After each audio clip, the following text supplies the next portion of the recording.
The state Supreme Court race is on pace to become the most expensive judicial race in state history, with Ad Impacts Politics reporting that Janet Protasewicz and liberal groups have already reserved close to $6 million in ad spending ahead of the general election.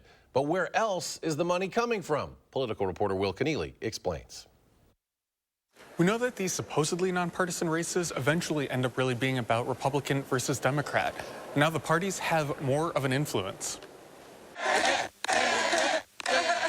It was a matter of minutes after Janet Protasewicz was declared the winner in the state Supreme Court primary before the state Democratic Party had already endorsed her. And with that endorsement is expected to come money that the parties will spend on this spring's candidates. Already, the state Democratic Party has spent $23,500 on the Protasewicz campaign, an in-kind contribution that the campaign describes as research. Now, we'll expect that contribution to increase as the campaign continues.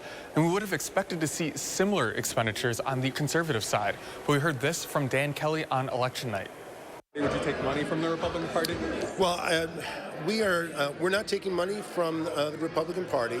Now, that would be a little bit of a departure from what Kelly has done in the past. When we look at his campaign from 2020, he took in $65,000 from the state Republican Party.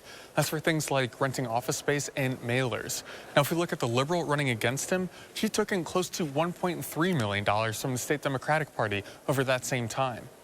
This tracks with trends that we've seen in the past decade. When this same seat was opened 10 years ago, conservative Pat Rogansack took in $21,000 from the party in in-kind donations. The liberal Ed Fallone took in nothing from the state party. But the key to remember in this election, money won't just be funneling in through the candidates or the parties. This recent ad run for Kelly was paid for by an outside spending group. And that's part of the millions that we're expecting to see pour into this race from outside spending groups, what is expected to be the most expensive Supreme Court race in Wisconsin history. Reporting from the Capitol, Will Kenneally, News 3 Now.